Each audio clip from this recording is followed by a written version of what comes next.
you're watching this, I'm dead.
I'm dead.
If you're watching this, I'm dead.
If you're watching this, I'm dead.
How's Alfred? What you'd expect. Took him 3 years to agree to a vacation, and Bruce turned up dead. He asked for some time. He knows none of us were there either, right? What about you? You let Jacob Kane give the eulogy. He offered. He thought it'd be easier on us if he was the one to do it. He's Bruce's uncle. Hell of a speech. All that talk about a protector who works behind the scenes. If he only knew. Catherine wouldn't be there if she suspected. I can't see the anti-vigilante police commissioner presiding at Batman's funeral. Here's something else she doesn't know. She has the body of Batman's killer in her morgue. Ra's al Ghul is listed as a John Doe, slated for cremation.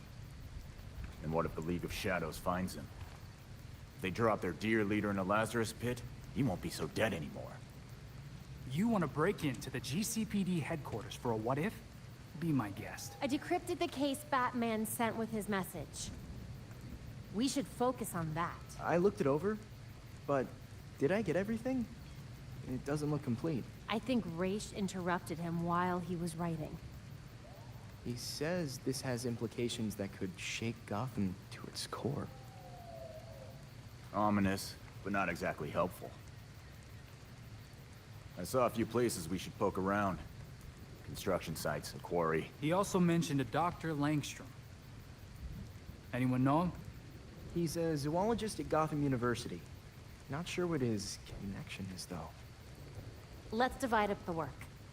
We can meet at the Belfry when we're done. Get it up and running. Who gets to talk to Langstrom?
I'm at Gotham U.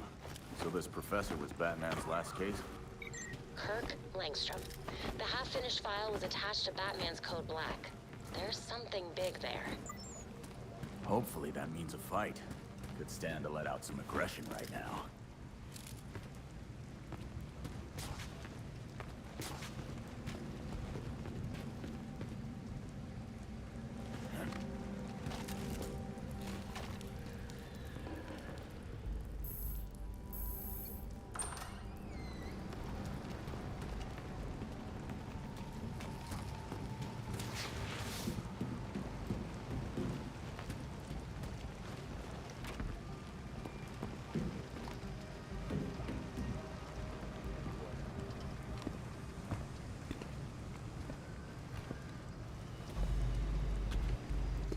We got a positive ID on this faculty dude, Kirk Langstrom.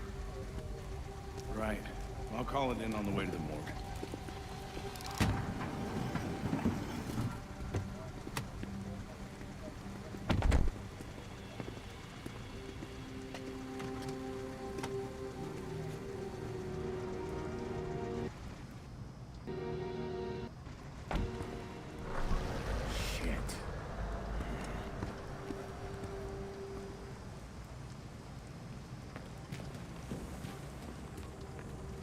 So our scientist got himself dead.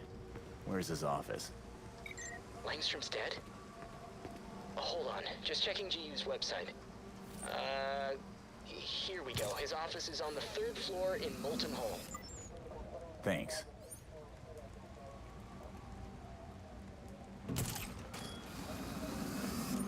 Huh. Someone left the doors open on the 3rd floor. Body cam recording. This is it. Not seeing much police work here. Guess Langstrom kicked it somewhere else.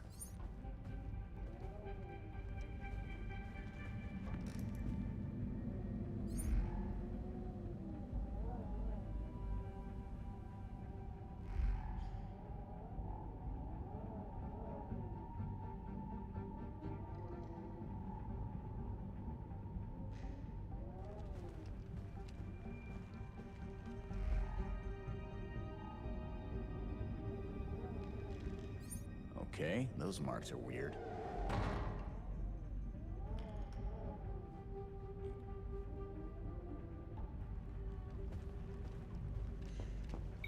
Not much on my end yet. You need anything, big guy? I got this. You don't need to do all of this alone if something's weird. Sounds like you don't trust me, Nightwing. He trusted you. So do I. We'll finish this for him. Yeah, I get it. If I find anything, I'll let you know. Someone messed this place up bad.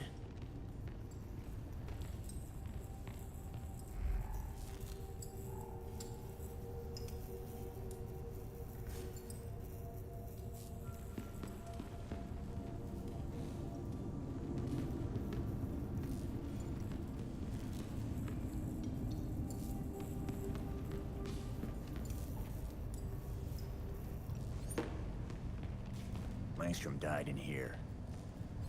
Guess the cops got tired, and when Langstrom was busy working when he was attacked, he lost a lot of blood. Fast. He tried to run, but the attacker pinned him to the wall. He didn't have a chance. Just before he died, Langstrom tried to get to that cabinet. What could be so important?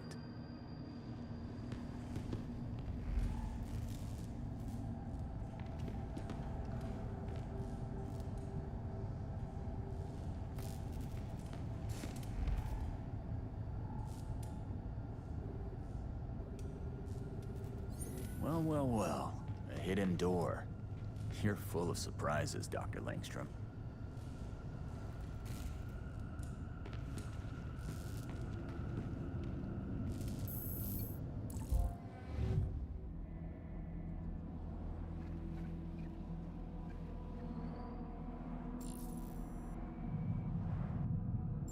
That's not a Gotham area code.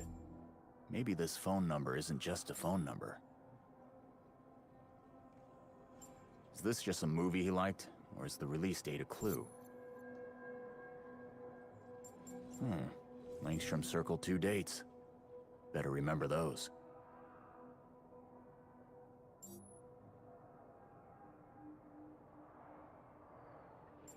This microwave doesn't look right. Maybe it's not just for warming up leftovers.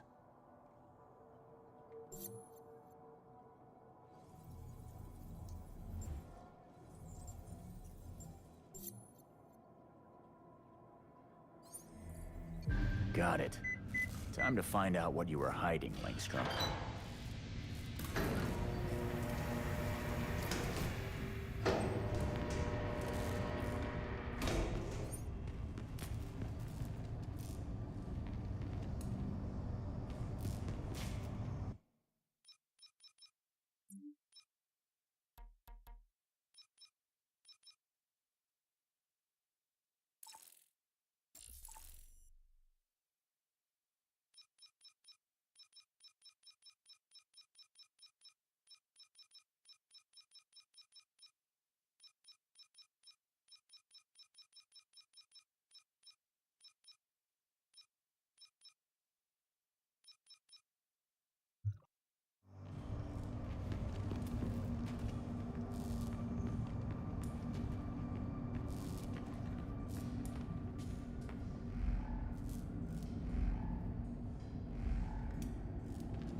hell's going on in here?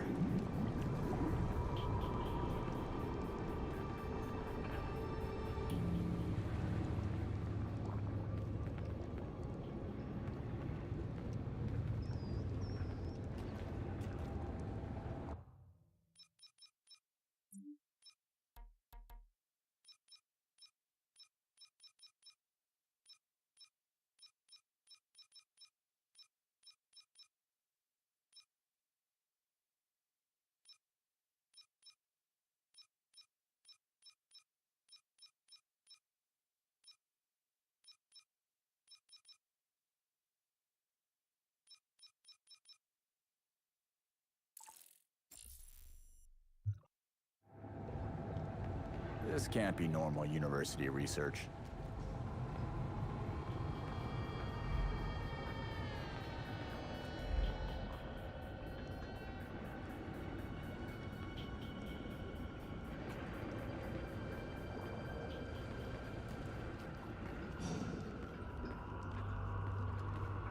Langstrom's desk. Let's see what he's been up to down here.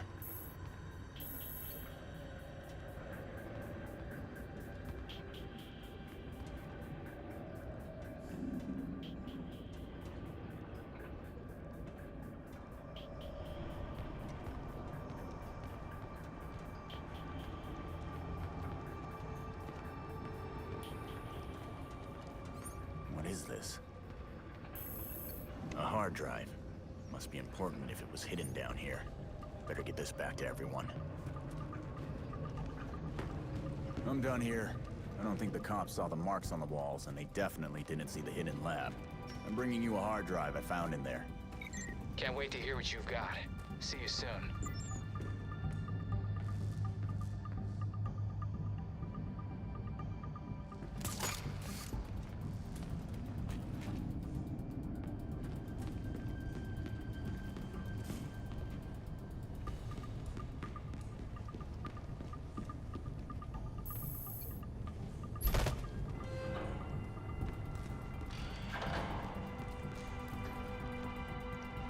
Seriously, no one could have seen me.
Naruto Storm Connections is a complete ripoff, not that many good things to say about it, so I'll save those towards the end. Some of these might sound nitpicky, but just bear with me. Right off the bat, the cover is atrocious. I want whoever designed this and whoever approved this to be fired immediately. What is up with the animations on these menus? You guys have seen the previous Storm games, how they tried.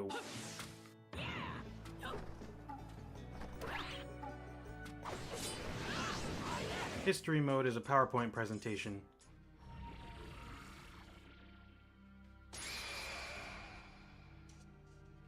It ends here. There's only 10 boss battles, and the intros are completely skipped. They also treat each phase as a different level. Did I mention that they also redubbed these fights for some reason, and they sound absolutely terrible? Did that wake you up? Did that wake you up? They also cut out this cool little flashback moment, and the lip syncing got even worse. That's just like you, Kakashi. Huh? Right on, It's not just the story mode, it's the redub in the actual fights. They just sound bored now. I rule everything here. Turn to dust. I rule everything here. Turn to dust. I guess this'll do. Now, I don't think the game was redubbed. I think they're just using unused lines, and it makes second jutsu seem like a mod. Speaking of, they took away the ability to select your own jutsu. Now there's a set 2 per character, and that's it. So how do you use specific moves as Kakashi? Well, they split him into 3, Guy into 2, Naruto into 6. They split Kid Sasuke into 2, and they're both stuck with this shitty Chidori. I was at least excited for Phoenix Flower Jutsu to come back from Storm 1, but they changed it to this. I really wish they'd just give us back his curse mark Chidori from Storm 1. It would take them literally nothing. If they're going to be reusing voices, why can't they just give us back the good ones? Even more powerful than you. I'll show you the power of the Uchiha clan. Back to this shit, there are 4 Boruto blocks in this game. There's 2 Hanabis for some reason, back to 2 Killer Bees, 3 Garas. There are 156 character blocks that you have to fumble through the menu to because when you pick one, it auto-scrolls to a random page. So let's cut the bullshit. Look, I fixed their menu for them. Now you just skip the repeats. You want to pick Naruto, this menu comes up. Child, teen, adult, pick your era, and then you pick which version you want. And then actually customizable jutsu. New original story is just lame. They should have just put their resources into porting all the boss fights. These are the only 10 that appear. So no Jiraiya vs Pain boss fight. They don't even put Naruto vs Sasuke from Storm 3. These alone would have been worth it, but what they should have done is actually make boss fights of the fights they skipped in the past, like Sasuke vs Danzo or Rock Lee vs Gaara. We did not need anything super fancy, but at least something small like Storm 3's Minato vs Masked Man. Tilt moves are gone, some are converted to second jutsu for certain characters and aren't worth the chakra. Others have been removed from the game completely, including Kakashi and War Tobi's Kamui. They still didn't fix this. Naruto the last Hokage costume, when he awakens, he has a headband out of nowhere. Even the PS5 can't handle these triple awakening, it slows down the game. This game really launched without the ability to invite your friends for a private session. That is inexcusable. So many characters have just been untouched since 2010, they still have their same shitty moveset, awakenings, and supers. They should just give us back the Sannin's ultimate jutsus from Storm 1. Why does Itachi have a perfect Susanoo? Good god. Do you want to do Guy and Kakashi's Team Ultimate Jutsu? Well, again, they didn't fix it. It doesn't work with 8 Gates Guy. You have to pick the shitty version of him. They also made the little flame that tells you they have a Team Ultimate together harder to see. In Storm 4, the flame is more visible, but also this emblem down here also tells you. The negatives and stuff they took away just outweigh the positives by a ton. Customization is back, all the stages are back including In Town and Uchiha Hideout destroyed, Valley of the End in the daytime from Generations. This just isn't worth $60. Now of course competitive players love the changes to the battle system, but the casuals are just left wanting more. It is just crazy to me how we still don't have Tsunade with her marks, Jugo with curse mark level 2, how Kurenai, Shizune, and Anko have been in the game since Storm 1 as assists with moves and they're still not playable characters. Storm 3 released 10 years ago and the 7 Ninja Swordsmen still aren't playable. Neither are the Gold and Silver Brothers. Cyber Connect 2 has been disappointing everybody for a very long time. Why was their Naruto series the one that got to live on? If this is really the last Storm game, what a sad fucking way to go out.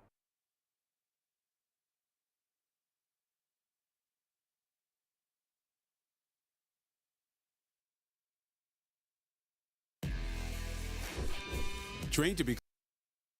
Naruto Storm Connections is a complete... The Best Buy Black Friday deals are going fast.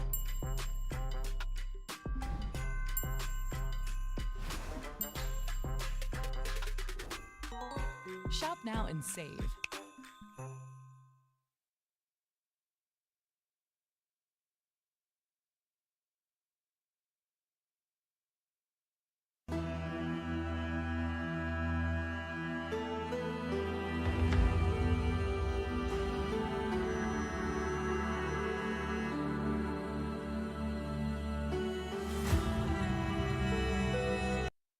Here I come, Hinata! From here forth, history will be spun again, and so began their journey on a path with no end.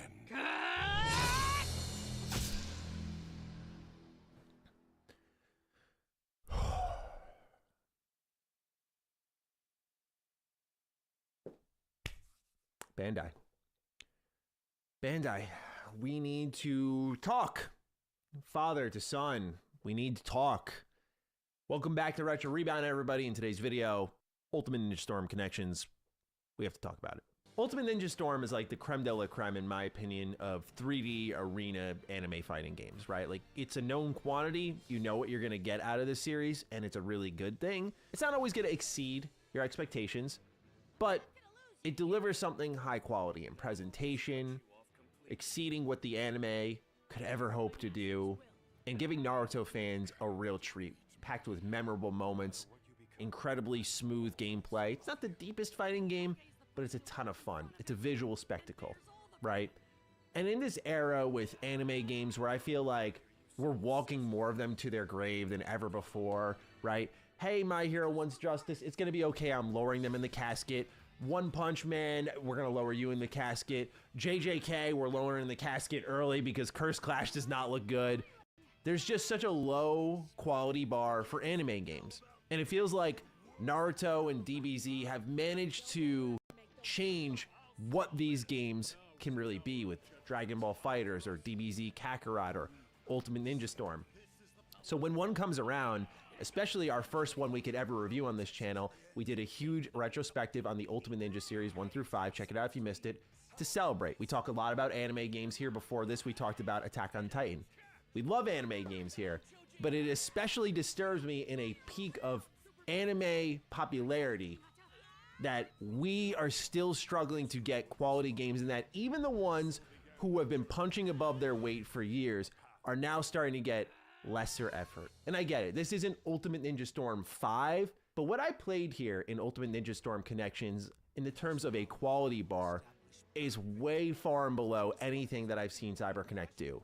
And that really breaks my heart. And the big question I was asking for a $60 game, by the way, is what can it do that what I have here, Ultimate Ninja Storm Legacy, what can it do that this can't? What you have here, if you crack it open, is you're gonna see you have the trilogy, and you also have Ultimate Ninja Storm 4, right? So it's all 4 games, 2 discs, you install them all separately, you got everything there modernized. What is Ultimate Ninja Storm Connections doing that Legacy can't do? Especially for the price, right? Granted, I have an Xbox copy here, and it's a Steelbook, it's a lot more expensive physically, but point being is, why would you want to go out and get this? And that was the question everyone was asking is, are they just rehashing it? Didn't we just get that with Legacy? Oh, it's all on one disc, okay. What's happening here? A lot of people wondering if there was gonna be a new story. There is, we'll talk about that, but there's also history mode, which we're gonna really get into, which I think was the main selling point of the game. You see, what Naruto Ultimate Ninja Storm Connections serves as is a highlight reel of the Naruto timeline, from OG Naruto up to Shippuden and even into Boruto, just showcasing some of the big moments that have happened throughout this massive story. And make no mistake, there have been a ton of them, but the amount that's skipped over, the lack of meat on the bones, this is an all-time low in my opinion when it comes to the Ultimate Ninja Storm series. Now, like I said, it's a known quantity and quality. That's not to say the gameplay is bad, but as I go through this video, I hope you'll recognize, even if you're a giant Ultimate Ninja Storm fan like myself, I hope you'll recognize the lack of effort that's been put into this game, and that you really should save your money. So ladies and gentlemen, if you're new here and you're into nostalgic, retrospective content, anime games, like I said, we talk a lot about them here, or the occasional day one review, you're in the right place. Consider subscribing.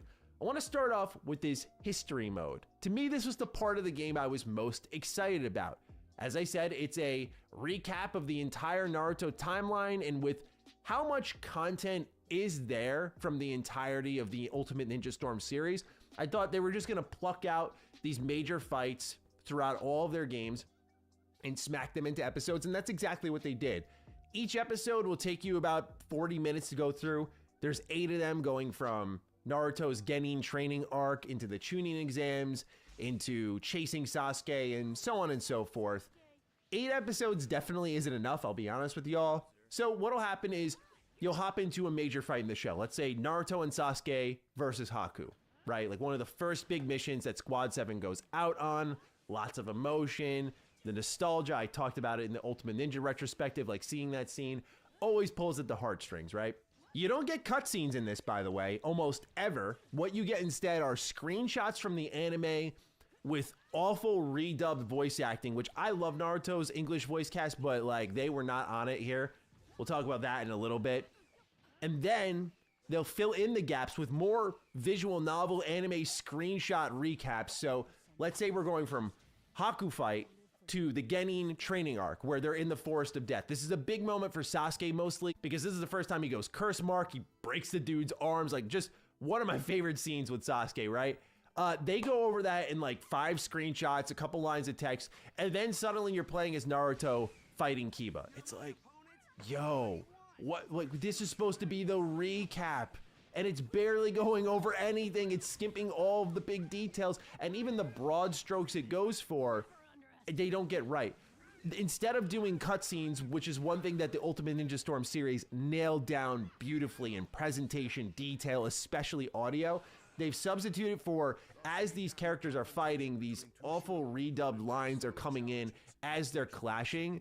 And it's trying to create something more cinematic when it just doesn't work. We know where Ultimate Ninja Storm thrives, right? You're fighting the big boss monster like Shikaku, and as the QTEs pop up, you're seeing some of the most impressive anime cutscenes of all time, with the music, the voice acting all at a peak. And even those moments, at first I thought I was looking at Ultimate Ninja Storm 1, one of my favorite anime games ever, through rose-tinted goggles. Like, oh man, the memories. I will always remember picking that game up from GameStop right at midnight, coming home. My mom was like, you get 1 match. And I was jumping up and down while playing the game. Like authentic, uncontrollable excitement. So I know I look at this game favorably, probably compared to most. And I was wondering when I was watching this Shikaku fight play out, and the cutscenes subsequently playing out, oh, maybe I'm just remembering this game fondly. So I'm sitting here. I was actually playing most of the game on this here, the PlayStation Portal. We'll talk about that over on the Mr. Matty channel. And I put it down, take out my phone. I'm like, let me look up the Ultimate Ninja Storm 1 cutscenes and like see what is different here. Visually, mostly the same. Audio-wise, it's right there that you realize there's a ton of detail lacking here. The music is mute. The audio mixing in this game is terrible. And I know what you're thinking, like, who cares? Who cares? Trust me, it's a huge difference. One thing, voice acting. That's always been nailed in Ultimate Ninja Storm, right? It brings the intensity combined with the animation, and it makes for something that Naruto fans dream of, right? And with this game, there's already a clip going viral on Twitter or X or whatever you want to call it that you've probably already seen before. Did that wake you up? Did that wake you up? And it's not just a one-off moment, although that's probably one of the worst moments you'll see, but it's all over the game. I'll have to be tougher on you. Even in battle, hearing Kakashi yell out his secret technique. This is the end. Lightning blade. Your ambition will create lots of sacrifices. That isn't something worthy of a ninja. It sounds very rushed. Their voice direction was just not there. Naruto doing the ultimate 2K barrage sounds very faint, lacking intensity, very phoned in. There's just, you can tell there are parts of the game that have been redubbed, and so it feels like a crummy Sony Vegas Pro. Oh, you think you tough?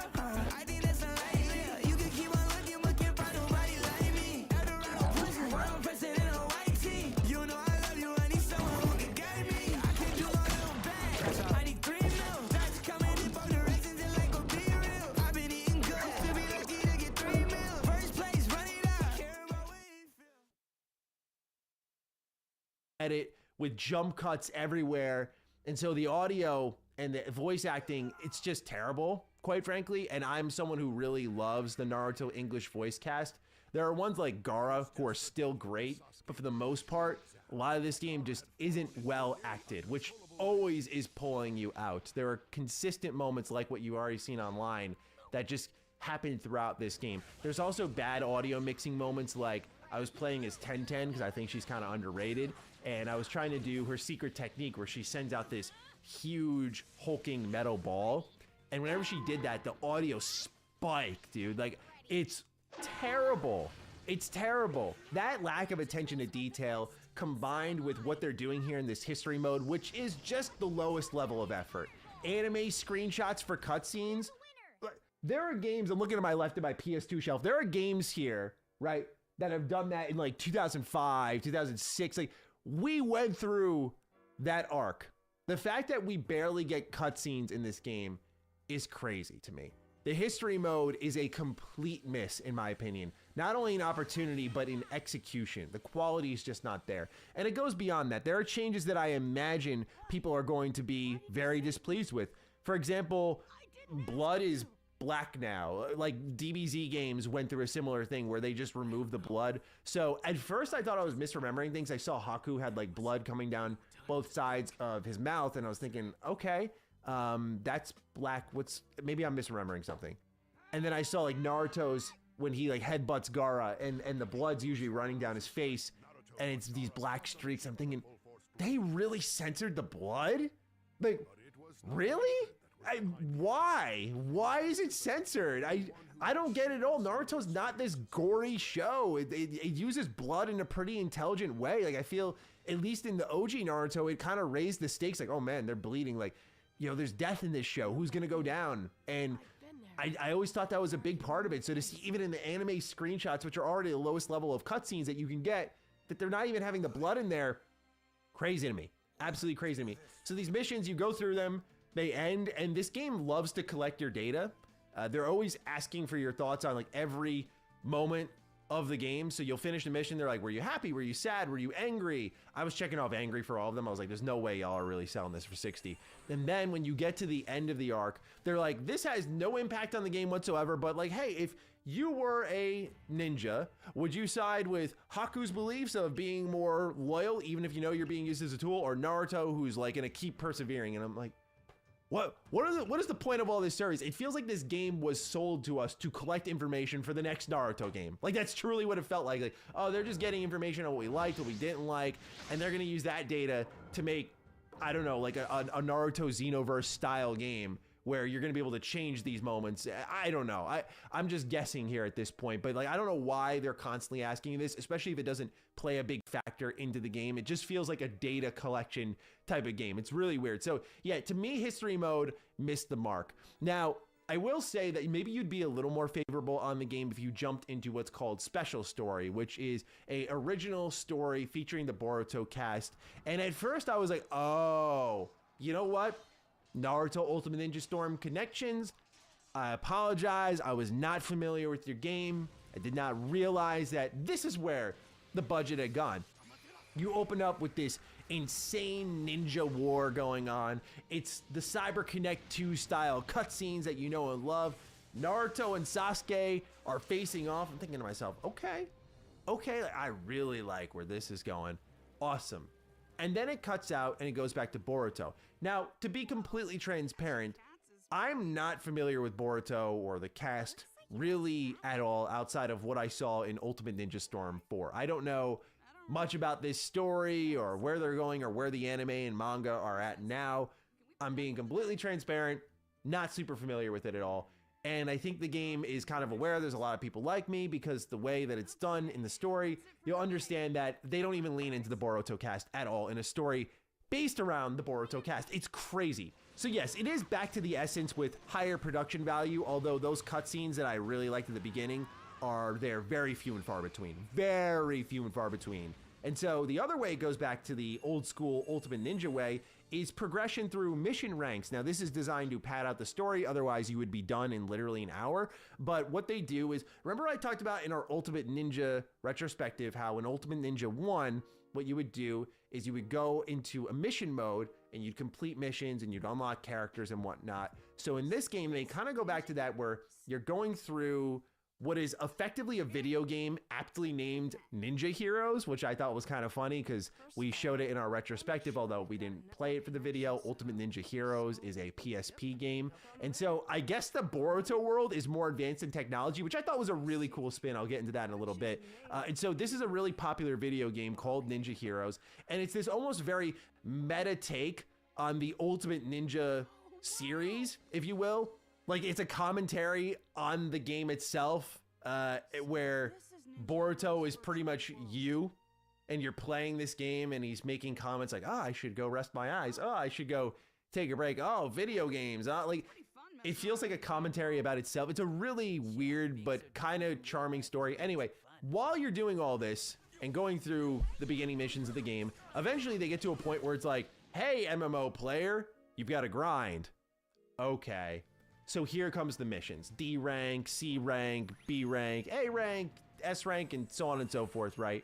And they give you more and more challenges, and it's definitely got a charm to it because it does feel like that blast from the past, although you can very much see that that wasn't the design. It was more like, hey, we don't have much here, we kind of need to pad this. And so each mission will give you, just like in history mode, little bonus objectives. This is something you've seen since the original Ultimate Ninja Storm game, like kill this enemy with this secret technique, or use a ninjutsu 3 times, or land a 25 hit combo, easy stuff like that. So this story, again, is based around this video game called Ninja Heroes and how a villain may be utilizing ninja heroes to take over the ninja world. It's definitely weird, but like, I'll admit, it's kind of got its charm to it. My biggest discrepancy with it is how they don't lean into the Boruto cast at all. Like, as someone coming in and wanting to learn more about that, the fact that this game is more about Naruto and his friends in this weird way is, to me, upsetting. So what happens is you hop into the Ninja Heroes game and everyone takes on the moniker and alias of ninjas of the past. So you play as Naruto instead. And so Boruto's like, wow, I look like my dad. And I'm thinking, like, are they trying to save assets and resources here? Is that kind of the idea? Maybe it is. And at first I thought, you know what? This could have some potential here if I get to like run around and experience and explore this new Hidden Leaf Village with technology. Because one of my favorite things with Ultimate Ninja Storm 1 was, okay, cool, like you got this open world, and you heard me wax poetic about how much I loved Ultimate Ninja 3. Like, Ultimate Ninja Storm 1 just was beautiful in that sense. Like, I just got to run around and collect things. Loved it. Easy platinum trophy for me, right? So Boruto cast doesn't really get any shine. You have this new Hidden Leaf Village, can't explore it. You have a padded story with very little cinematics, and it just starts to collapse on itself at this point. You just recognize, like, you accept your fate. Like, I'm sitting here trying to love it. I'm fighting with myself. But again, I go back to the question I asked at really the start of this video. Why would I not tell you to go pick this game up? Ultimate Ninja Storm Legacy. Why would I not say to you, go pick this up? What is Ultimate Ninja Storm Connections doing that Ultimate Ninja Storm Legacy was unable to do? Why are we selling this game? Special story is also really quick. Couple hours, 3, 4, you're done. So what you're left with here are 2 very skeleton modes that are done in a flash. And then you move on to free battles. So we'll talk a bit about the gameplay. As you'd expect in an Ultimate Ninja Storm game, it is fun to play, but with that lack of audio punch and fine tuning, I will say this game does lack a tremendous amount of impact. And I think only people who have played Ultimate Ninja Storm before will feel that. But for those who really love Ultimate Ninja Storm, I don't know if I could ever dissuade you from picking this up, but you'll feel it right away. So gameplay changes. For me, as someone who's played mostly Ultimate Ninja Storm 1 through 3, I apologize if I'm saying things that were in Ultimate Ninja Storm 4, which is my least played one, that maybe aren't new here, but I'm going to call them out anyway because maybe people are hopping in and kind of want this more highlight reel package instead. So There are counter guards now, so you can be blocking and then bounce someone away, so there's more defensive options. You can swap in characters during combos, which I personally really liked. It felt like this was something that was long overdue. Again, I don't know if this was in an older Ultimate Ninja Storm game, but I like that they weren't just support attacks. I remember as a kid when I played Ultimate Ninja Storm 1, for example, I was like, man, I would love to swap with them, and now you can bring them into the combos, get them really stretched out, and really create some cool team comps, which I thought was awesome. On top of that, there are linked finishers, so now if you have certain team compositions, like obviously we'll use Squad 7 as an example with Naruto, Sasuke, and Sakura, you get to see a really cool finisher that you can see a lot of effort was put into. So that's where the game shines in its style and the animation. Just watching Sasuke and Naruto in their OG outfits work together again with that kind of level of detail, that's what I'm here for. And so the linked finishers are awesome. I will say though that speaking of lack of punch, the finishers in general are quickened here. Like they're really hasty, just over in a flash. A lot less pizzazz and spectacle. And again, it's just lacking that impact, lacking that punch on a visual and audio level. There's also leveling up, so as you're playing as these characters consistently across all these modes, whether it be free battle, history mode, special story, you're going to see levels go up for all these characters. And as you level up their proficiency, you can go into customization and you can change certain things. Like you can change the scenes that you see when you do a finisher move on an enemy for your special technique, where they put a screenshot up and there's like a quote coming up. So you can unlock stuff like that. You could put cosmetic goodies on your character and make them look ridiculous. Like I took this version of Sasuke and put a bunch of Haku masks on him, so you can go really crazy in that way. There are a few single player battle modes, like I messed around with tournament mode, so it's there. It's just a package that at the end of the day lacks value. Like if you were to buy it on a deep sale, $20, I don't think you'd be displeased at all.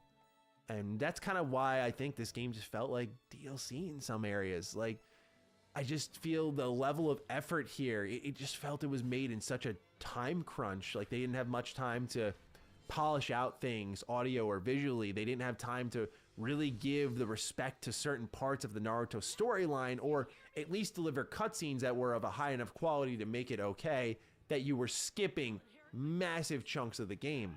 And given that it's just a fighting gallery, I'm surprised that they didn't just lean into chapters having 1,000,001 fights. Like they have the arenas there. Like for example, I talked about the Forest of Death part where Sasuke gets his curse mark for the first time. Like that is a section where the map exists in the game. Like it is there.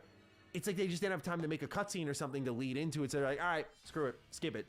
And I'm not cherry picking. Like there's just stuff like that all over the game. So Ultimate Ninja Storm Connections, as much as I want to love it, and it is fun in its own weird way because it is an Ultimate Ninja Storm game with over like 130 characters, I just can't sit here and act like if you looked at me in the face and said, Maddie, I want to pick up an Ultimate Ninja Storm game, what do?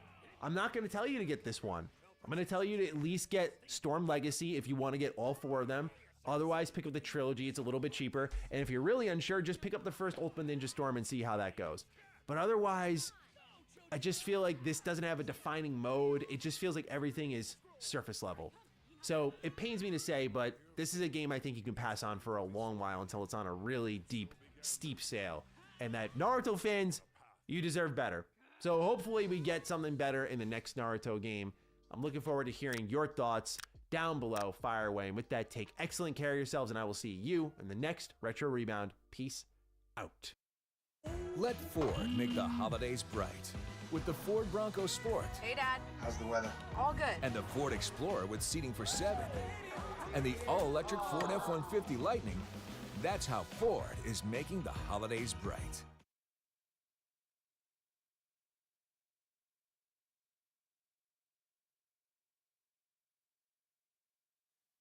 And there we go, off to the next level. Now he's afraid of totem poles? This guy sucks. Now we gotta jump earthquakes and fire and shit? This isn't the kind of game that should require platforming jumping skills. Once you land on a sinking platform, you're stuck. You don't even get a chance to jump back to safer ground. Jump.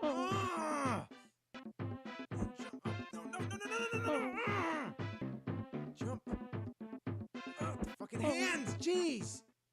Jump. Fuck.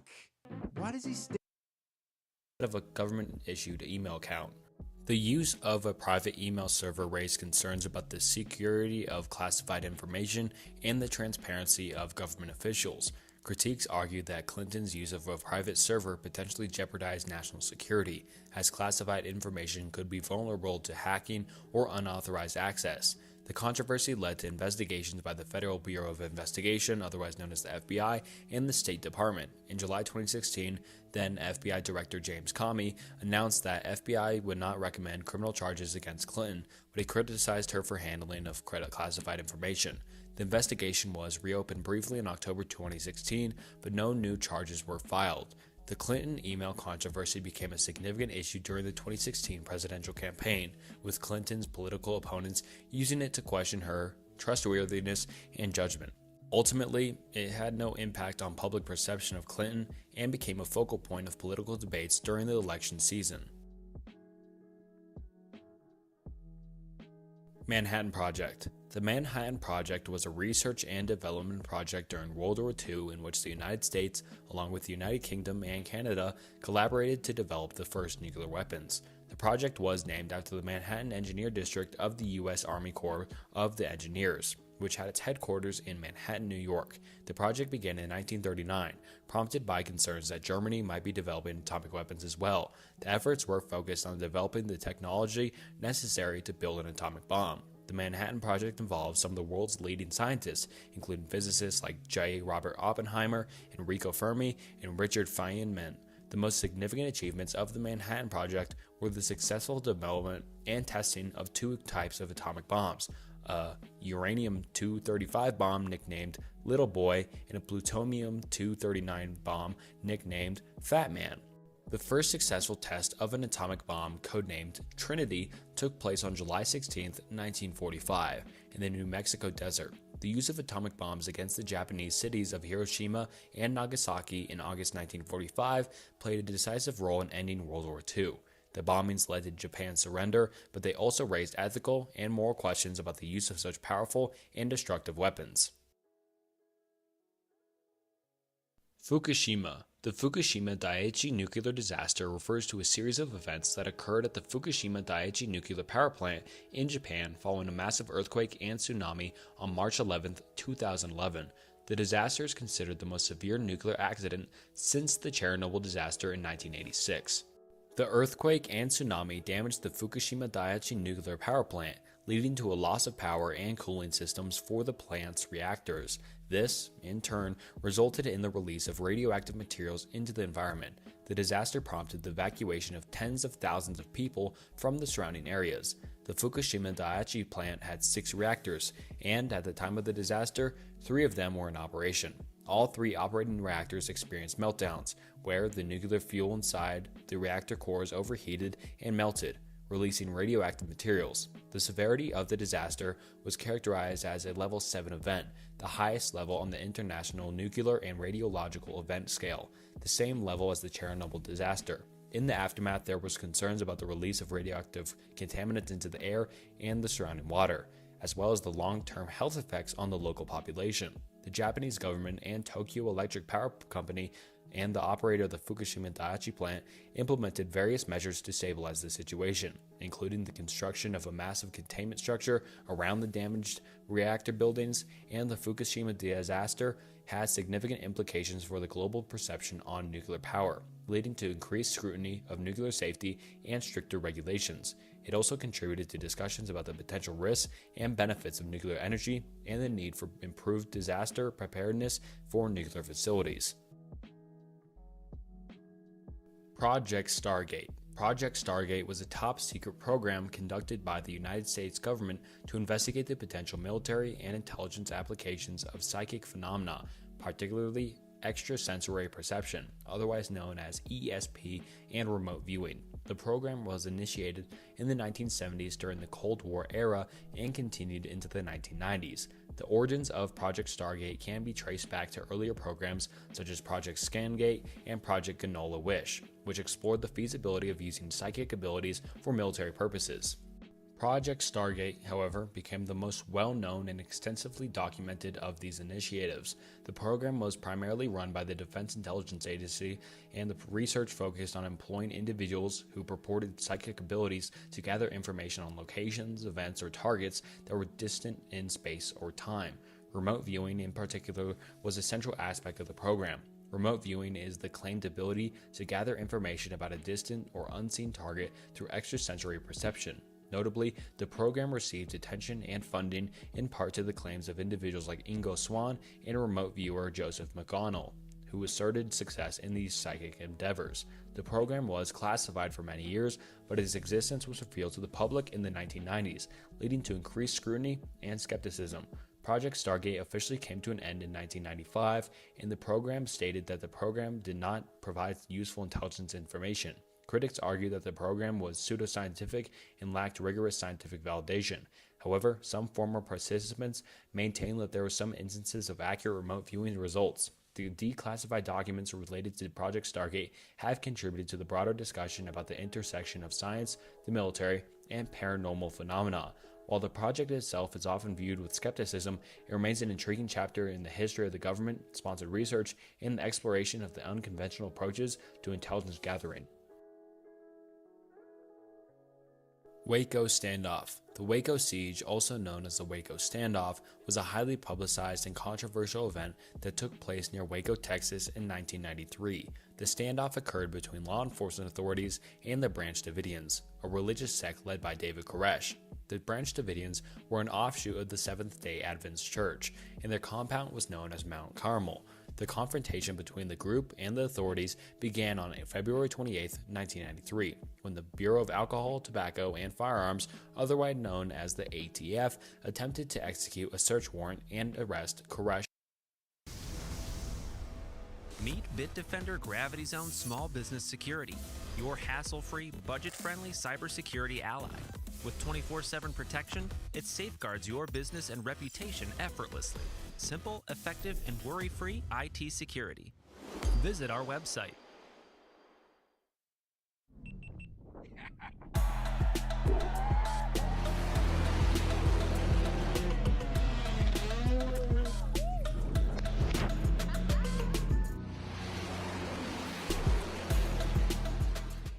On charges related to illegal weapons possessions and child abuse.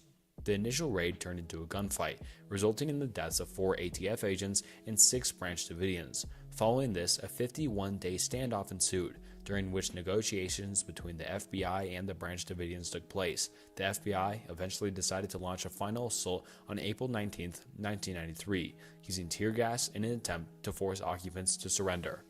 Tragically, a few hours into the assault, a fire broke out within the compound. The exact cause of the fire remains a subject of controversy, with some contending that it was started intentionally by the Branch Davidians and others suggesting that it may have been inadvertently caused by the FBI's actions. In any case, the fire quickly engulfed the compound, resulting in the deaths of 76 people, including David Koresh. The Waco siege has been the subject of significant scrutiny and debate. The incident raised concerns about the use of force by law enforcement agencies and handling of religious groups, and the potential consequences of such standoffs. Investigations and hearings followed the events of Waco, and the incident has had a lasting impact on discussions about the government actions, individual rights, and the role of force in dealing with fringe groups. Northwoods. Operation Northwoods was a proposed false flag operation that was considered by the U.S. Department of Defense in the early 1960s during the Cold War. The plan, which was never carried out, called for staged acts of terrorism and acts of violence that would be blamed on Cuba. The intention was to create a pretext for the United States to justify military intervention in Cuba and to garner public support for a war against the Cuban government. The plans were put forward by the Joint Chiefs or Staff in 1962 and included various proposals such as, number 1, faking the hijacking of American airplanes, number 2, blowing up a U.S. ship and blaming it on Cuban forces, number 3, staging terrorist incidents in American cities and blaming them on Cuban agencies, and number 4, launching a Remember the Maine incident, similar to the rallying cry that led to the Spanish-American War. Operation Northwoods was part of a broader effort to justify aggressive actions against Cuba and eliminate the communist government of Fidel Castro. However, the plan was never approved or implemented, and President John F. Kennedy reported rejected the proposals. The declassified documents outlining Operation Northwoods were made public in the 1990s, leading to increased awareness and discussion about the lengths to some officials were willing to go to justify familiar actions during the Cold War. And I think this entry is enough on why you shouldn't trust the government with your life, because they'll just go ahead and commit acts of terrorism against the U.S. population, and that's pretty sketchy to me. Watergate. The Watergate scandal was a major political scandal that occurred in the United States in the 1970s, leading to the resignation of President Richard Nixon. The scandal began with a break-in at the Democratic National Committee, or otherwise known as the DNC headquarters, at the Watergate office complex in Washington, D.C. on June 17, 1972. The break-in was carried out by individuals connected to the Nixon administration. The initial purpose of the break-in was to gather intelligence on Nixon's political opponents, particularly the Democratic Party. In the lead-up to the 1972 presidential election, the burglars were apprehended, and investigations into their connections revealed ties to the Committee to Re-elect the President, known also as CREEP. As the investigations unfolded, it was revealed that there were efforts to cover up the involvement of the Nixon administration in the break-in and subsequent illegal activities. The scandal included a series of revelations, including the existence of secret White House tapes that recorded conversations between President Nixon and his aides.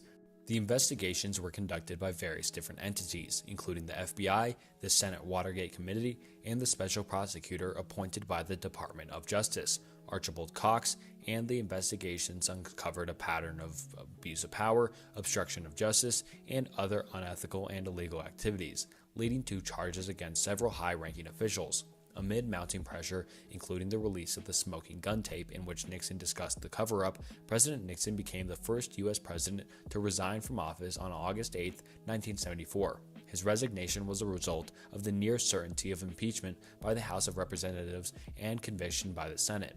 Gerald Ford, Nixon's vice president, succeeded him as president and later controversially pardoned Nixon for any crimes he might have committed while in office. The Watergate scandal had a profound impact on American politics and institutions, leading to increased scrutiny of government actions, a revelation of presidential powers, and changes in campaign finance and political ethics regulations. Alright, now on to Tier 2, starting off with the Tuskegee Study.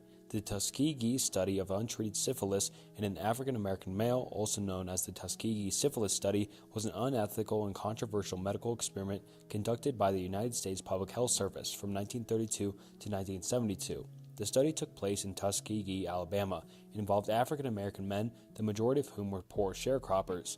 The purpose of the study was to observe the natural progression of untreated syphilis in a population and to document the long-term effects of the disease. The researchers recruited 600 men, including 399 with syphilis and 201 without the disease, used as the control group. The participants were not informed about the true nature of the study, and many were not informed that they had syphilis at all. The researchers provided the men with free medical examinations, free meals, and burial insurance, but did not offer them treatment for syphilis, even after penicillin became widely available and recognized as an effective cure for the disease in the 1940s. The researchers withheld treatment, allowing the participants to suffer the severe and sometimes fatal consequences of untreated syphilis, such as cardiovascular and neurological damage, and the unethical nature of the Tuskegee study became widely known in the 1970s, leading to public outrage and calls for reform in medical research ethics. In 1972, the study was exposed by the media and was subsequently terminated. And that's how we'll protect the company from cyber risk. Bravo! Yeah! Guys, are we sure this is the right approach? Have you seen his helmet? It's real steel. Right, but managing cyber risk isn't just about protecting the perimeter. It's about connecting that risk to an action plan, plus insurance to cover losses. But John has this suit, so... It's a faithful replica. What if John had something more? Is that the something more? Yes. The Tuskegee Syphilis Study played a significant role in the development of regulations and ethical guidelines for human research, including the establishment of the National Research Act and the formation of institutional review boards to oversee research involving human subjects. Teapot Dome Scandal. The Teapot Dome scandal was a major political scandal in the United States during the early 1920s. It centered around the secret leasing of federal oil reserves by the U.S. Department of the Interior, particularly the Teapot Dome oil field in Wyoming and other locations in California. This scandal unfolded during the administration of President Warren G. Harding and involved two main figures, Albert B. Fall, and the Secretary of the Interior, and Edward L. Doheny, a wealthy oil tycoon. Fall secretly leased the Teapot Dome oil field and Doheny's Mammoth Oil Company in the Elk Hills oil field in California to Harry F. Sinclair's Sinclair Oil Corporation. In exchange for the leases, Fall received substantial bribes and gifts from Doherty and Sinclair. The leasing of federal oil reserves without competitive bidding was a clear abuse of government power for personal gain. The scandal became public in 1923 when a Senate investigation led by Senator Thomas J. Walsh revealed the corrupt dealings. Fall was the first U.S. cabinet member to be convicted of a felony while in office, and he served time in prison. The Teapot Dome scandal had a lasting impact on public perception of government corruption and led to increased calls for government reform. It also contributed to a decline in public trust in the Harding administration, and the scandal highlighted the need for transparency and accountability in government dealings and influenced subsequent legislation aimed at preventing similar abuses of power in the future. The Boys on the Tracks. The Boys on the Tracks refers to a case involving the deaths of two teenagers, Don Henry and Kevin Ives, in Alexander, Arkansas, in the late 1980s. The case gained notoriety due to the suspicions of foul play, allegations of a cover-up, and various conspiracy theories surrounding the circumstances of their deaths. On August 23, 1987, the bodies of Don Henry and Kevin Ives were found on a set of train tracks. Initially, authorities ruled the deaths as accidental, suggesting that the boys had fallen asleep on the tracks after smoking marijuana and were subsequently run over by the train. However, the families of the victims and others questioned this explanation, leading to further investigations. Over time, the case became shrouded in controversy and conspiracy theories.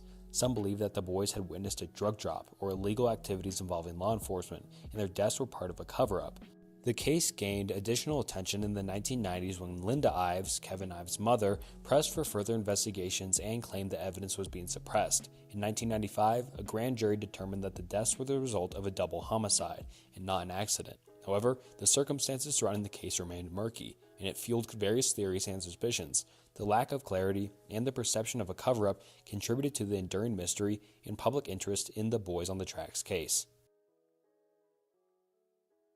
The Roswell UFO incident refers to an event in July 1947 near Roswell, New Mexico, that sparked widespread speculation and conspiracy theories about the crash of an unidentified flying object, otherwise known as a UFO, and the incident had become one of the most famous and controversial UFO-related events in popular culture. The initial reports from the U.S. Army Air Force indicated that a flying disc had crashed on a ranch near Roswell. However, the following day, the military changed its statement, describing the debris as a weather balloon and not a flying disc. This shift in the explanation fueled suspicions and led to various conspiracy theories. In the decades that followed, the Roswell incident became a focal point for those who believe in the existence of extraterrestrial life and government cover-ups. Some theories suggest that the crashed object was an alien spacecraft and that the government engaged in a cover-up to conceal evidence of extraterrestrial life. In the 1990s, the U.S. government released additional information about the incident. In 1994, the Air Force published a report stating that the weather balloon explanation was a cover story for a secret project called Project Mogul, which involved the use of high-altitude balloons with sophisticated equipment to detect Soviet nuclear tests. While this official explanation is that the Roswell incident involved a classified military project rather than actual extraterrestrial visitors, the event continues to be the subject of speculation, debate, and numerous different conspiracy theories. It remains a significant part of UFO folklore and has inspired different. GoDaddy is a partner that always puts you first. Start today at GoDaddy.com.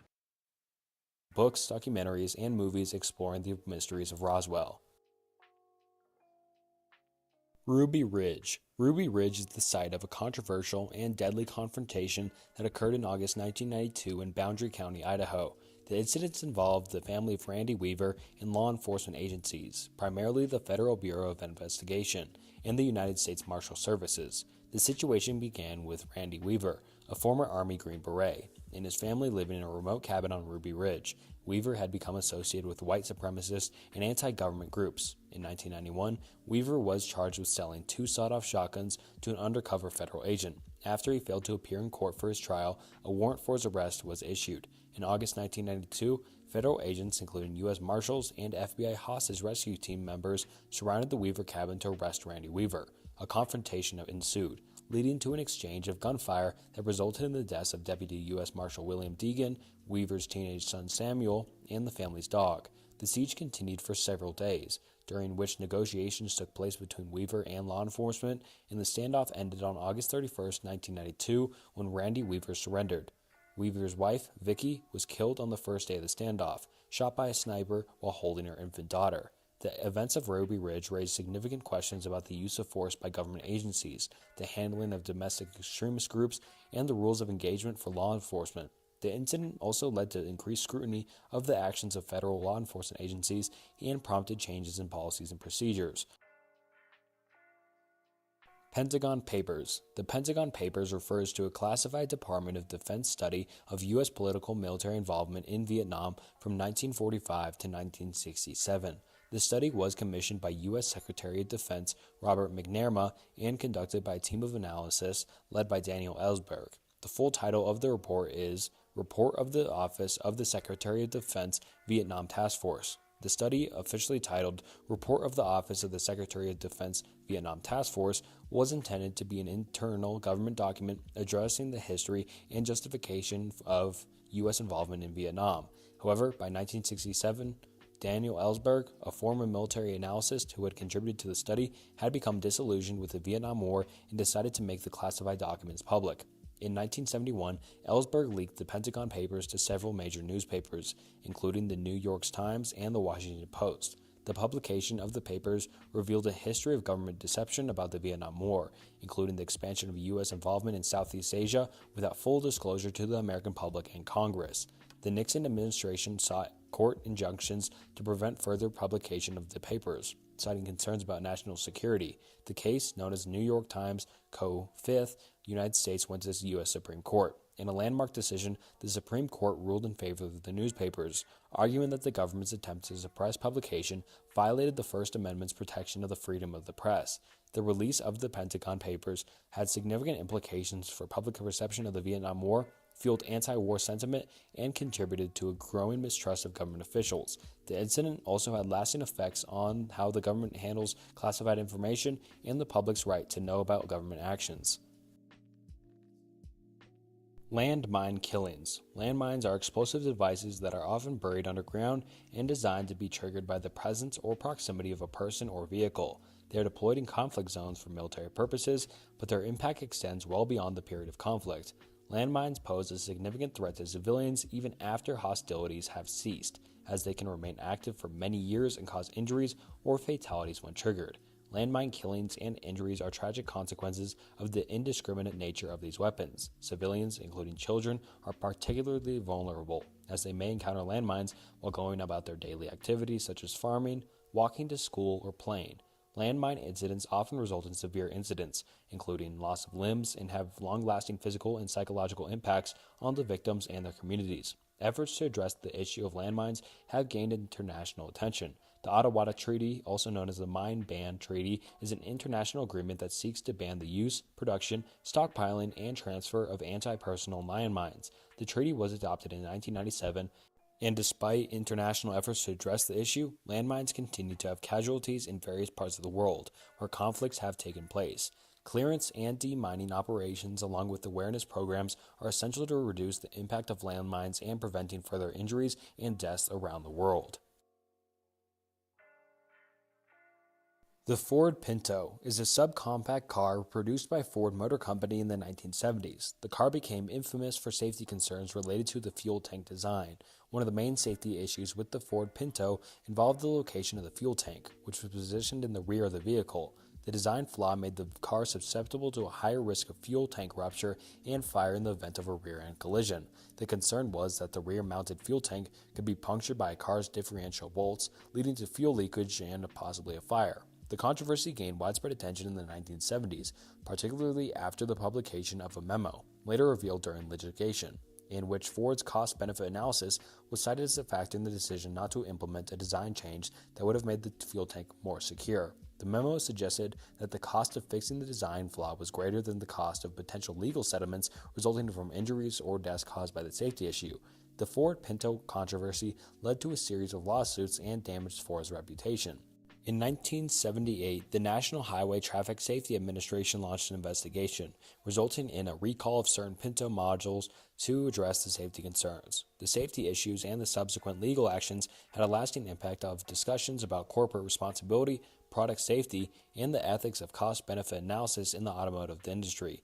The Ford Pinto case remains a notable example of how safety considerations and corporate decision-making can intersect, with significant consequences for both public safety and the reputation of the company involved. U.S. Biowarfare Test. The United States has been involved in various biological warfare testing programs in its history, some of which have been controversial and raised ethical concerns. One notable example is the United States biological warfare testing during the Cold War era. One specific project that gained attention in the United States testing of biological and chemical agents on military personnel and civilian populations without their knowledge or consent. These tests were conducted as part of a series of programs aimed at assessing the vulnerabilities of the country to biological and chemical attacks, as well as developing defense capabilities. One such program was known as Project 112, which included sub-projects such as SHAD, which was Shipboard Hazard and Defense, and Project 1112, Project SHAD.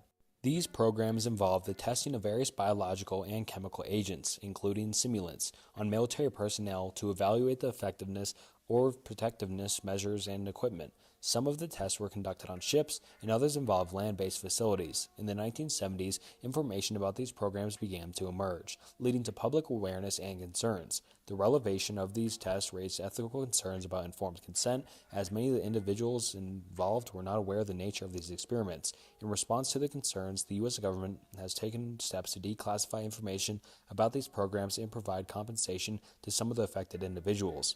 The history of U.S. biological warfare testing underscores the importance of transparency, informed consent, and ethical considerations in scientific and military research.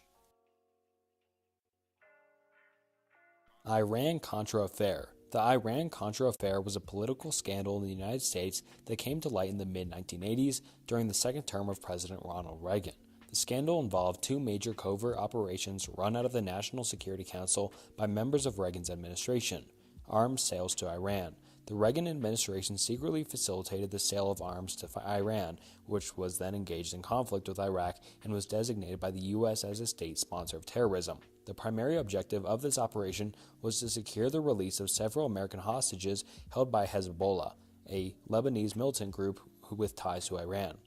Diversion of funds to Contras.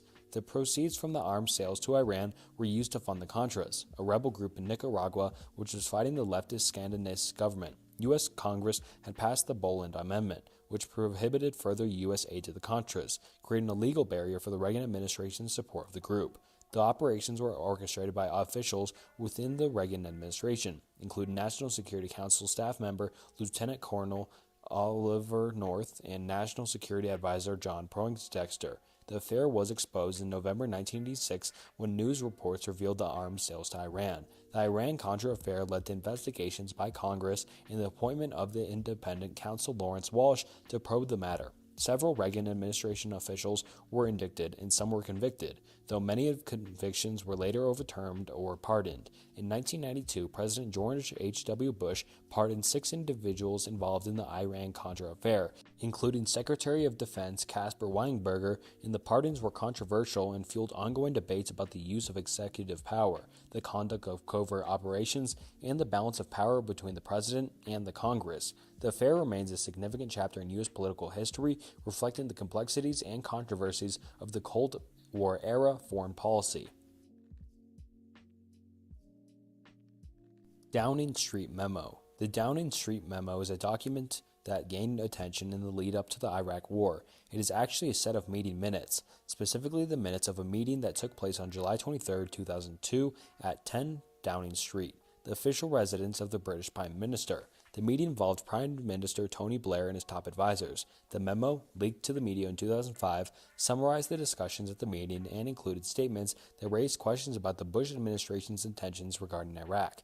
One key passage in the memo indicated that the head of British intelligence had reported that the U.S. administration was determined to go to war with Iraq and that the, quote, the intelligence and facts were being fixed around the policy, and this statement led to debates and discussions about whether the U.S. government had manipulated or cherry-picked intelligence to build a case for military intervention in Iraq. Critics of the Iraq War pointed to the Downing Street memo as evidence that the decision to go to war was made before the public presentation of intelligence on Iraq's weapons of mass destruction. The memo contributed to the broader discussion about the rationale of the Iraq War and fueled skepticism about the accuracy of the intelligence used to justify the invasion. The absence of WNBs in Iraq, which was a primary justification for the war, led to increased scrutiny and criticism of the decision-making processes for both the U.S. and the U.K. governments. Bologna Massacre. The Bologna Massacre refers to a terrorist bombing that occurred on August 2, 1980, at the Bologna Centrale railway station in Bologna, Italy. The attack targeted the waiting room of the station and resulted in the deaths of 85 people, with hundreds more injured. It remains one of the deadliest acts of terrorism in Italian history. The bombing was carried out by a neo-fascist group called Nuclei Armate Rivoluzionari, Armed Revolutionary Nuclei, often abbreviated as NAR. The group has ties to far-right ideologies and sought to undermine the Italian government and the political left. The attack was part of a wave of political violence that occurred during a period known as the Years of Lead in Italy, marked by social and political tensions, as well as left-wing and right-wing extremist activities. The Bologna Massacre had significant political ramifications in Italy.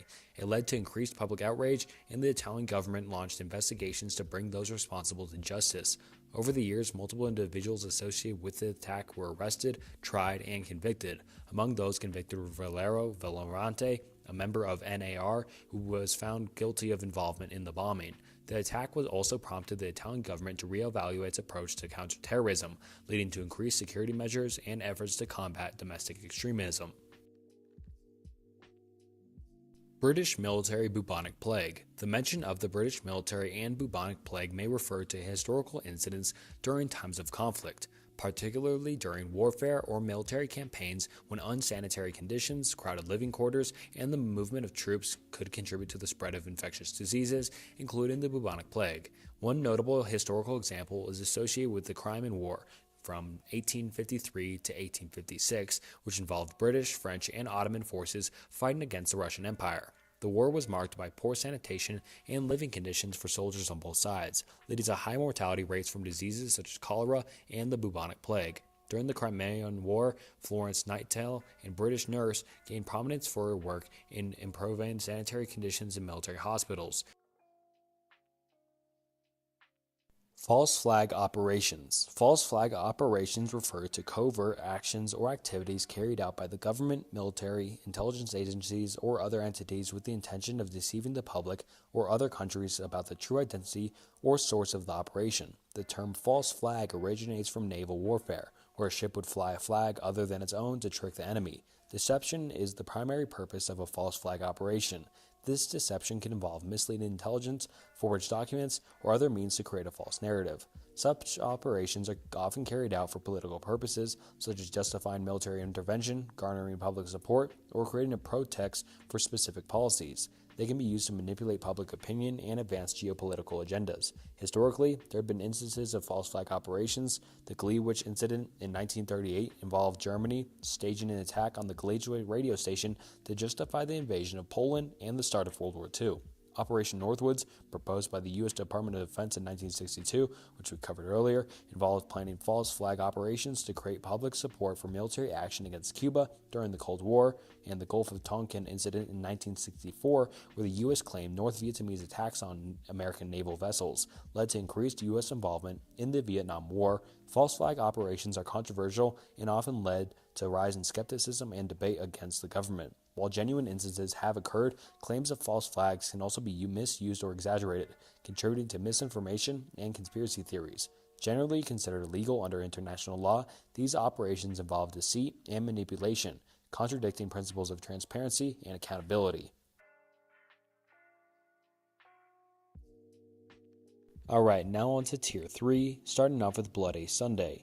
Bloody Sunday refers to a tragic incident that took place on January 30th, 1972 in Derry, Northern Ireland, during a civil rights march. The march was organized to protest against internment without trial, a policy implemented by the British government during the Troubles, a period of conflict in Northern Ireland. As the civil rights march proceeded in the Bogside area of Derry, British soldiers from the 1st Battalion Parachute Regiment opened fire on the demonstrators. 13 unarmed civilians were shot and killed, and another 14 were wounded. The victims were primarily young men, and many of them were shot in the back or as they tried to flee the scene. The events of Bloody Sunday led to widespread outrage and increased tensions in Northern Ireland. The incident deepened mistrust between the nationalist Catholic community and the British authorities.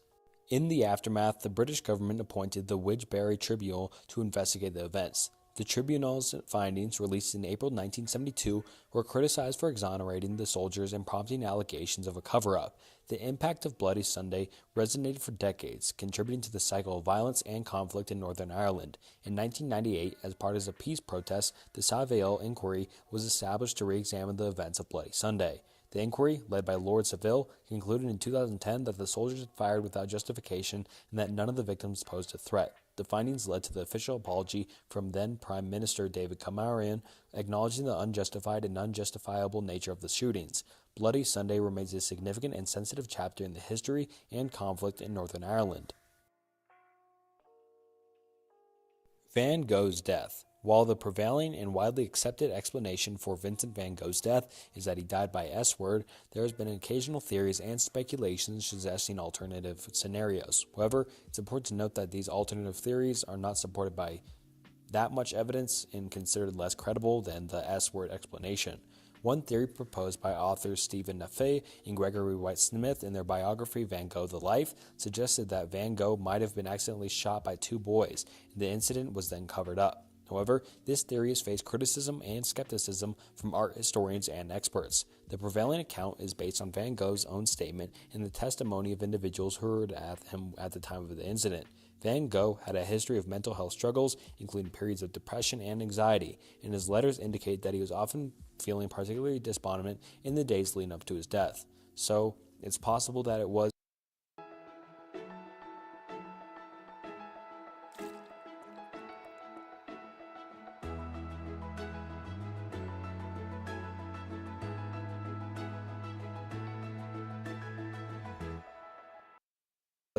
S-word, and it's possible that he was shot to death, but most likely it was S-word because he just was a very depressed man.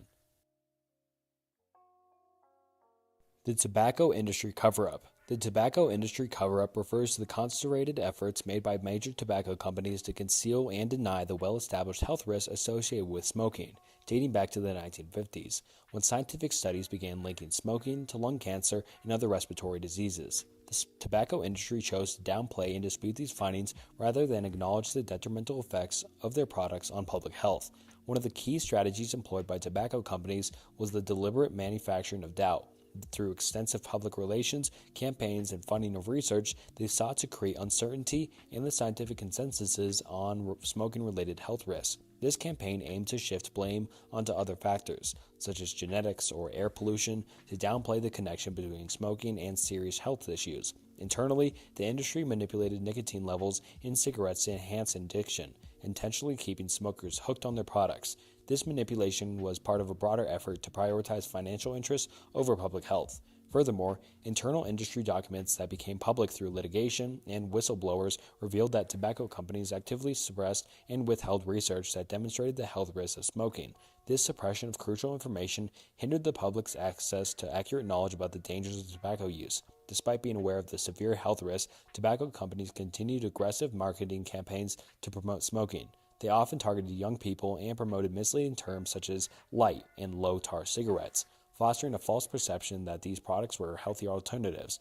In the later half of the 20th century, the tobacco industry faced legal challenges, including class action lawsuits and individual claims by those suffering from smoking-related illnesses. The Master Settlement Agreement in 1998 marked a significant development, as major U.S. tobacco companies entered into agreement with several states. The MSA imposed restrictions on tobacco marketing practices and required financial compensation to states for smoking-related healthcare costs.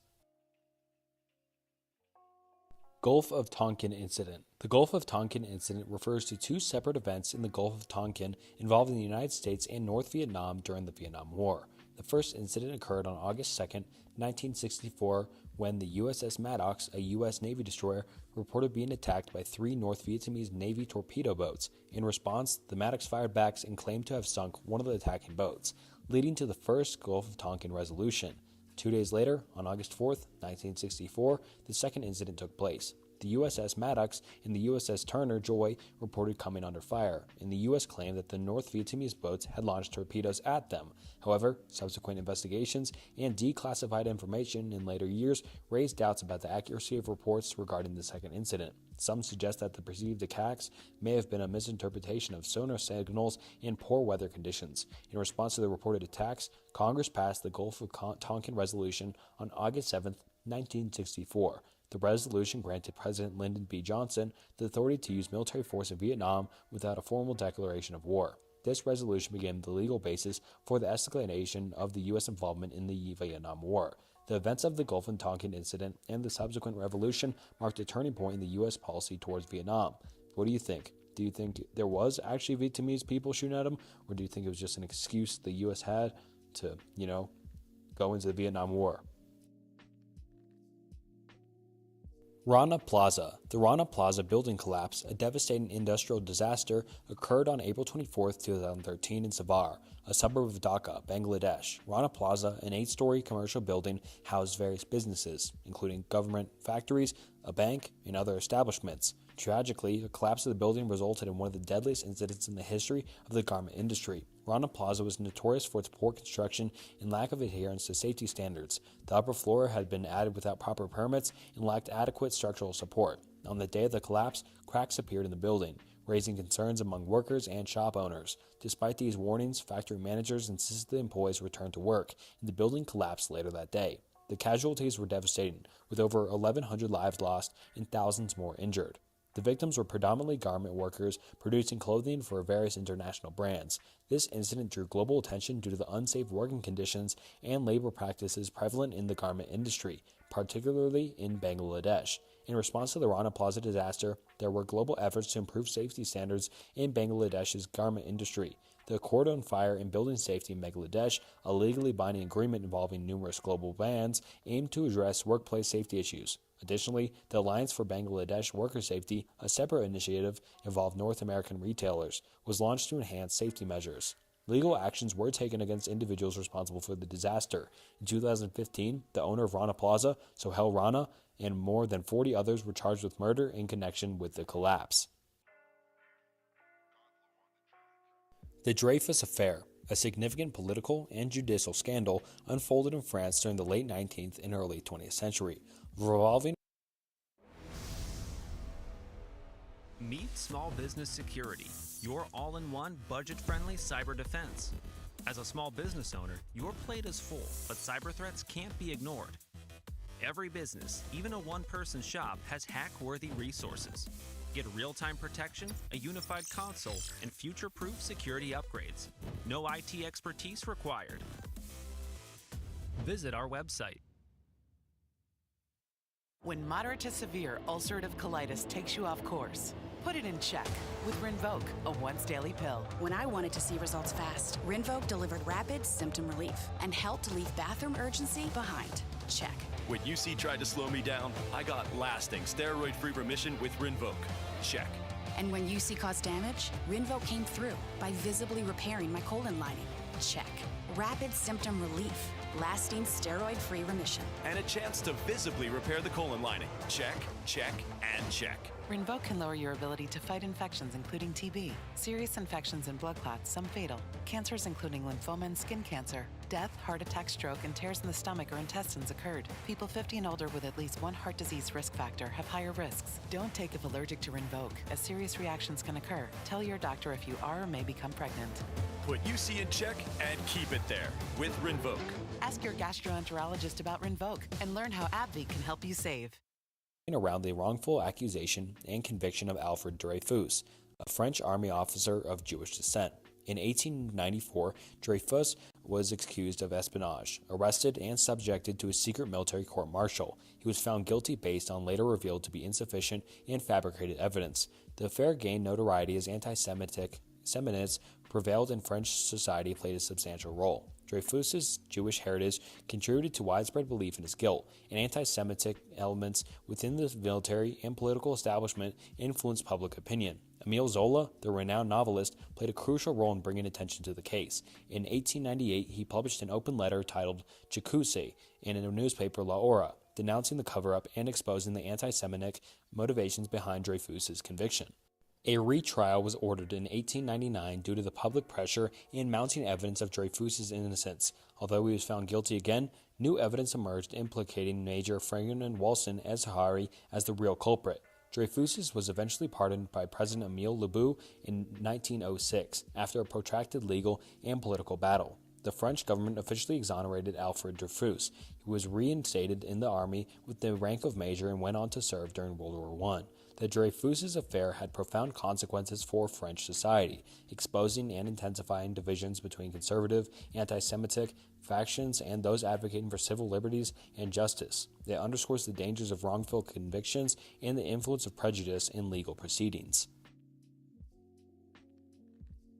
NSA's PRISM program. The NSA's PRISM program, a covert surveillance initiative operated by the United States National Security Agency, became public knowledge in June 2013 following the leak of classified documents by former NSA contractor Edward Snowden. The program was designed to collect and analyze electronic communications data from major technological companies, including Microsoft, Google, Apple, and Facebook.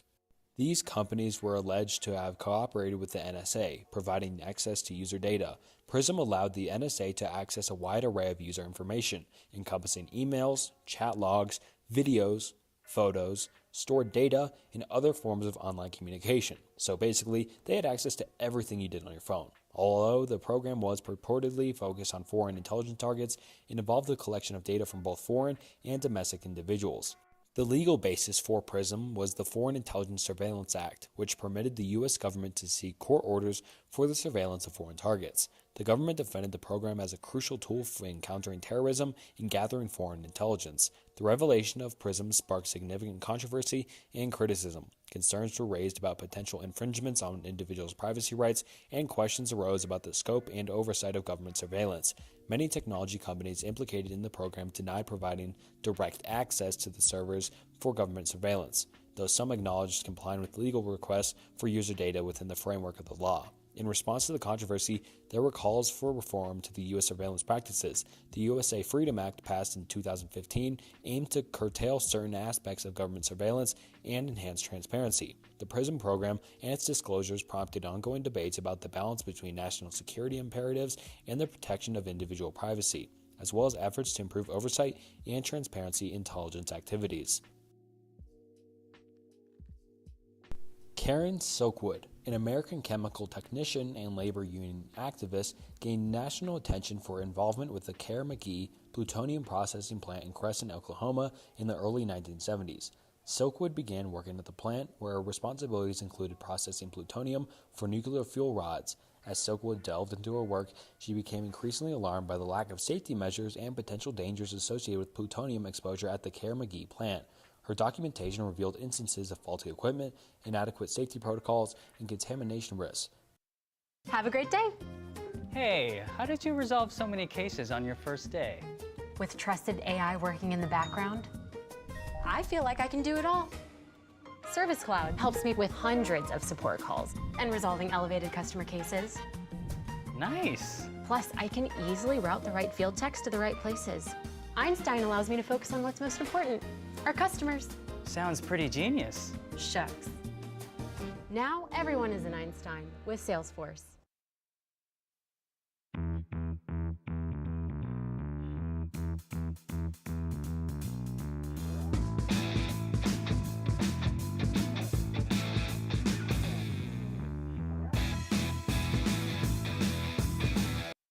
Prompting her to take a role of a whistleblower.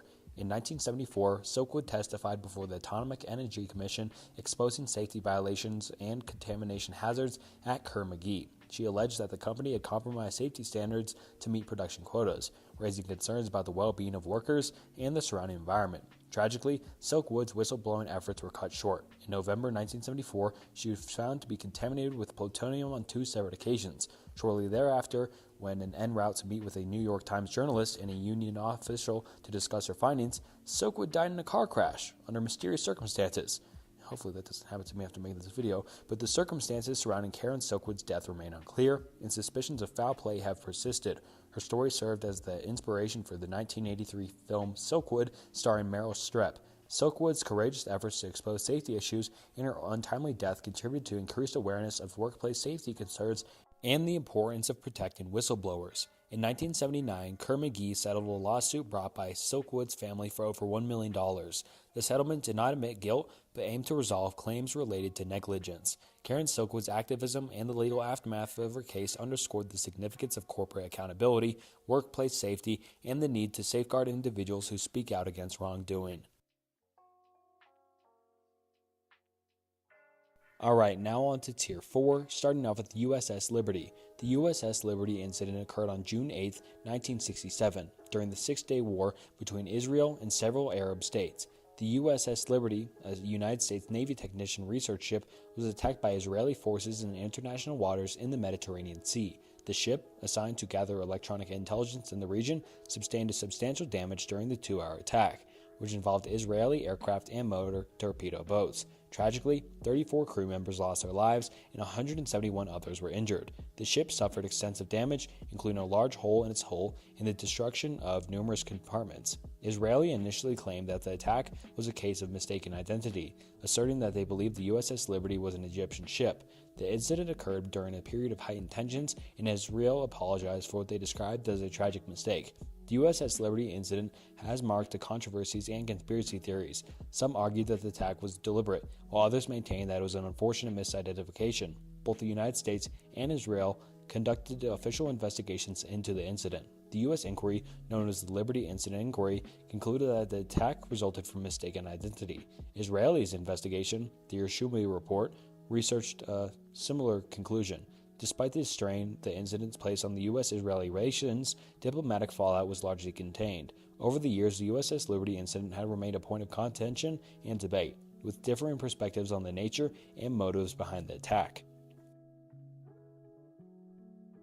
The Balibo Five. The Balibo Five refers to a group of 5 Australian journalists: Greg Shackleton, Gary Cunningham, Tony Stewart, and Malcolm Rennie, and Brian Peters, who lost their lives in the town of Balibo in East Timor on October 16, 1975, during the Indonesian invasion of East Timor. At the time, East Timor was a Portuguese colony, and the invasion of Indonesia ultimately led to the prolonged occupation.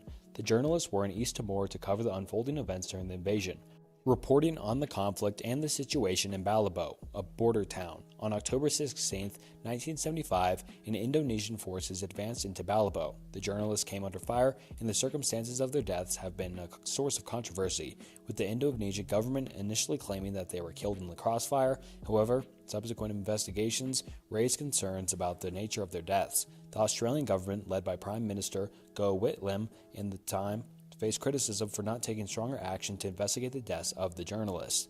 The government accepted the Indonesian version of the events, attributing the deaths to crossfire. Over the years, various investigations and inquiries have been conducted into the deaths of the Balibo Five.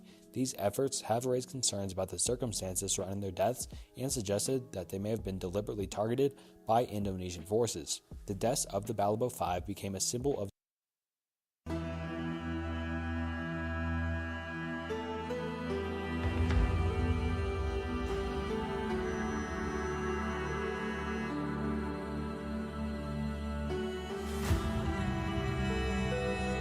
challenges faced by journalists in conflict zones and underscored the importance of press freedom.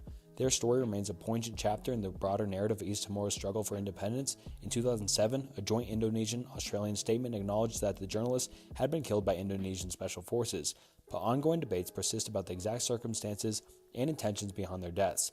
The Balibo Five are remembered not only as journalists who lost their lives, but also as individuals whose deaths continue to raise questions about accountability and justice.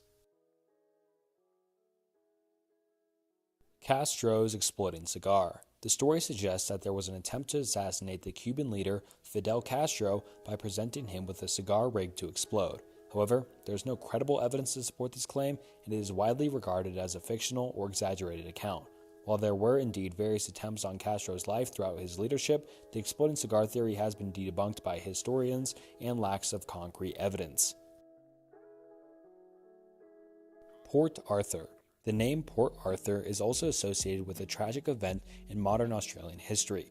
The Port Arthur Massacre occurred on April 28th through the 29th, 1996 in Port Arthur, Tasmania, and the massacre involved a gunman named Martin Bryant, who carried out a mass shooting targeting tourists and visitors. This horrifying incident resulted in the loss of 35 lives and numerous injuries. The Port Arthur Massacre had a profound impact on Australian society and led to significant changes in gun control laws, including reforms in a buyback program aimed at reducing the number of firearms in the country.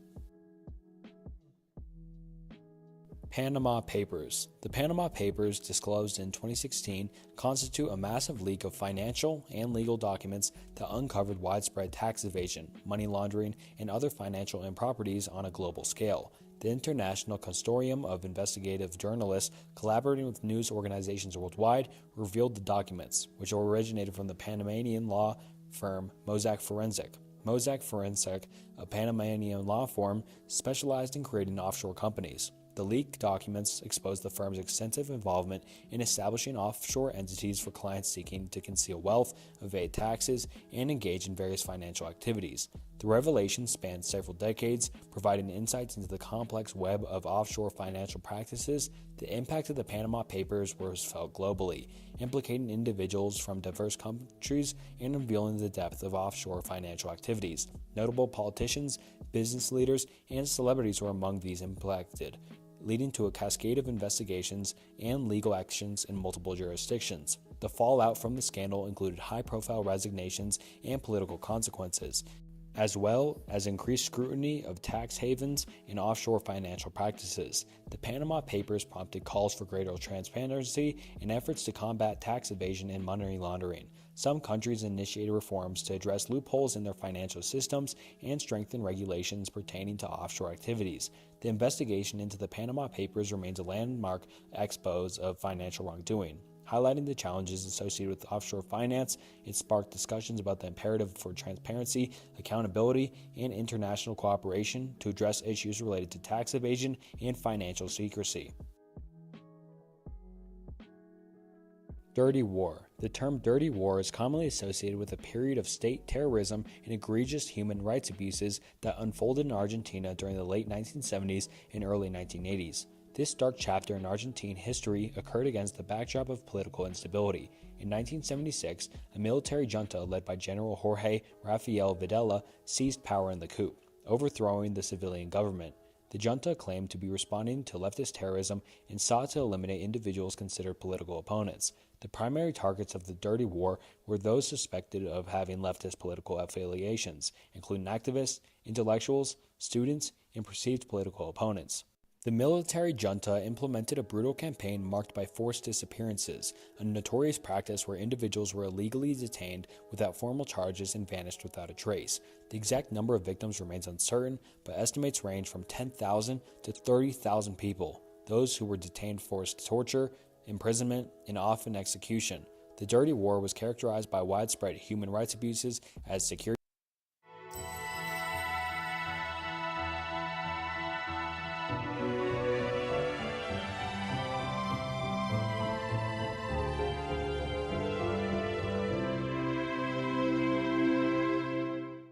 forces employed ruthless methods to suppress dissent and eliminate perceived threats to establish order. The Mothers of the Plaza de Mayo, a group of mothers whose children disappeared during the Dirty War, became a symbol of resistance and advocacy. Gathering in the Plaza de Mayo in Buenos Aires, they demanded information about their missing loved ones and sought justice for the atrocities committed. The military junta's rule came to an end in 1983 following Argentina's defeat in the Falklands War and increasing domestic and international pressure. The return to civilian rule marked a shift towards accountability for the human rights abuses committed during the Dirty War. In the years that followed, Argentina undertook efforts to hold those responsible for human rights abuses accountable. Trials were conducted, and individuals involved in the dirty war, including high-ranking military officials, were persecuted and convicted. The pursuit of justice for the victims and their families continues, reflecting the ongoing efforts to address the legacy of the atrocities committed during the painful period in Argentine history. Black Tom Explosion. The Black Tom explosion occurring on July 30th, 1916, stands as a significant act of sabotage during World War I. This event unfolded at the Black Tom Island Munitions Depot in Jersey City, New Jersey, where large quantities of munitions were stored for shipment to the Allied forces. The act of sabotage was orchestrated by German agents during a period when the United States maintained its neutrality in the conflict. The agents aimed to disrupt the supply of munitions from the U.S. to the Allies. At approximately 2:08 a.m., a powerful explosion occurred, initiating a series of subsequent blasts that caused extensive damage. Black Tom Island's munitions depot housed a variety of explosions, including artillery shells and small arms ammunition, and the force of the explosion shattered windows in Manhattan, and the shock waves were felt as far as Philadelphia. The destruction resulted in casualties, with at least 7 people killed and hundreds injured. The impact was not limited to human casualties. The Statue of Liberty in Ellis Island suffered damage, highlighting the far-reaching consequences of this sabotage. In the aftermath of World War I, the U.S. government pursued legal action against the German government, seeking reparations for the damage caused by the Black Tom explosion. This legal process is extended for several years, ultimately reaching a settlement in 1939 amid the outbreak of World War II. Beyond its immediate consequences, the Black Tom explosion played a role in influencing public opinion. The event underscored the challenges of maintaining neutrality when confronted with acts of sabotage, contributing to the sentiment favoring the United States' eventually entry into the World War I on the side of the Allies. This historical significance of the Black Tom explosion lies in its impact on the course of international relations during a tumultuous period in global history. Hi-Fi murders, also known as the Ogden Hi-Fi Shop murders, took place on April 22, 1974 in Ogden, Utah. This infamous crime involved a stereo equipment store, the Hi-Fi Shop, where employers and customers were subjected to a horrifying and violent ordeal. The perpetrators, Pierre Dale Selby, William Andrews, Keith Roberts, and Dale Pierce Shelby, initially planned a robbery but escalated the situation into a hostage scenario. The victims, which included employees and customers, were bound, beaten, and subjected to extreme acts of violence using items found in the store and firearms. Tragically, 3 people lost their lives during the Hi-Fi murders: Carl Nasbitt, a co-owner of the store, as well as Courtney Nasbitt and Stanley Walker, both teenagers who happened to be in the wrong place at the wrong time. The survivors, though physically harmed, endured a traumatic and harrowing experience. Legal proceedings followed the capture of the perpetrators, and all 4 individuals were convicted of various charges, including